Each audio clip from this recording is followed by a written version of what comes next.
पाकिस्तान ने क्रिसमस से एक दिन पहले 24 दिसंबर को अफगानिस्तान के पक्तिका प्रांत में एयर स्ट्राइक की थी। इस एयर स्ट्राइक में लगभग 50 लोग मारे गए थे, जिनमें महिलाएं और बच्चे भी शामिल थे। दरअसल पाकिस्तानी सेना का कहना है कि अफगानिस्तान की जमीन से पाकिस्तान में आतंकी हमले किए जाते हैं और तालिबान से इसे काबू करने की अपील भी की गई थी। हालांकि इस पर ध्यान नहीं दिया गया।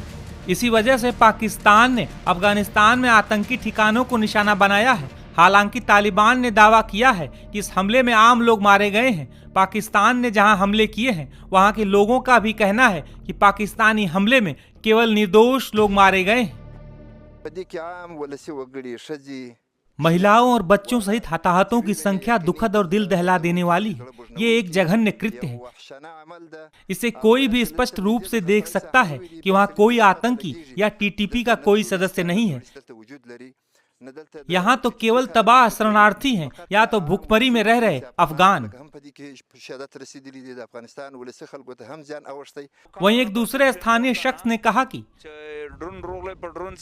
रात के करीब 9:15 बजे थे जब पहली बार ड्रोन दिखाई दिए। उसके बाद जेट इलाके में आए। ड्रोन ने लक्ष्यों की पहचान की और फिर जेट ने घरों में बमबारी शुरू कर दी। ये एक बम का टुकड़ा है जिसने इन घरों को तबाह कर दिया है। पाकिस्तानी हवाई हमले में इस शख्स ने अपने परिवार के 15 सदस्यों को खो दिया है। अपने परिजनों को याद कर इन्होंने कहा कि मैं उस रात घर पर नहीं था। मैंने इस घर में अपने परिवार के 15 सदस्यों को खोया है। मेरे पिता, एक भाई, 3 भतीजे, 2 भतीजियां, मेरे भाई की पत्नी, मेरी माँ और 2 बहनें सभी चले गए।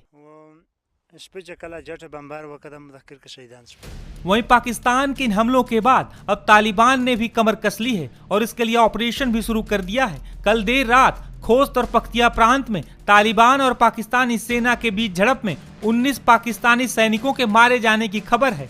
दरअसल ये लड़ाई डुरंड लाइन पर खोस्त और पक्तिका प्रांतों में हुई है। तालिबानी सैनिकों ने भारी हथियारों का इस्तेमाल कर डुरंड लाइन पर मौजूद पाकिस्तानी सेना की कई चौकियों को जला डाला है।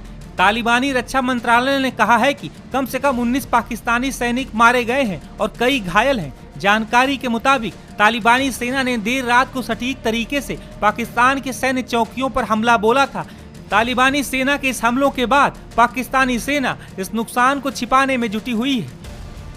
कई रिपोर्ट्स में ऐसा भी दावा किया गया है कि तालिबान के 15,000 लड़ाके पाकिस्तानी सीमा की तरफ बढ़ रहे हैं और ऐसा माना जा रहा है कि अब तालिबान ने पाकिस्तान के साथ आर पार का मन बना लिया है। गौरतलब है कि पाकिस्तान और तालिबान के बीच धधक रही इस आग की वजह आतंकी संगठन टीटीपी है। टीटीपी और पाकिस्तानी सेना के बीच लगातार झड़पें भी होती रही हैं। बता दें कि पाकिस्तानी खुफिया एजेंसी पहले आतंकी संगठनों के साथ मिलकर कश्मीर में आतंकी गतिविधियों को बढ़ावा देने का काम करती थी। हालांकि अब आतंकी संगठन टीटीपी ने पाकिस्तानी सेना और सरकार की नीति को हराम कर दिया है। गौरतलब है कि टीटीपी का सरगना नूर वली महसूद है, जो अक्सर पाकिस्तानी सेना को धमकाता रहता है। वहीं पाकिस्तान का कहना है कि टीटीपी के आतंकी तालिबान के संरक्षण में अफगानिस्तान में पल रहे हैं। वहीं तालिबानी सरकार का कहना है कि आतंकी पाकिस्तान की ही जमीन पर हैं। दरअसल पाकिस्तान ने इस साल दूसरी बार अफगानिस्तान के अंदर आतंकियों के ठिकाने पर हवाई हमला बोला है। दरअसल टीटीपी की स्थापना साल 2007 में हुई थी। टीटीपी एक ऐसा संगठन है जिसके तले कई कट्टरपंथी गुट स्वतंत्र होकर पाकिस्तान के अंदर काम कर रहे हैं। जानकारी के मुताबिक टीटीपी संगठन के पास 30,000 हथियारबंद आतंकी हैं। पिछले कई वर्षों में टीटीपी ने पाकिस्तान में कई भयानक हमले किए हैं, जिसमें चर्च से लेकर स्कूल तक शामिल हैं। वहीं जब से अफगानिस्तान में तालिबान का राज हुआ है, तब से टीटीपी का हौसला और भी ज्यादा बढ़ गया है। दरअसल टीटीपी ने अमेरिकी सेना के खिलाफ लड़ाई में खुलकर तालिबान की मदद की थी। हाल के दिनों में टीटीपी ने कई खूनी हमले किए हैं, जिसमें सैकड़ों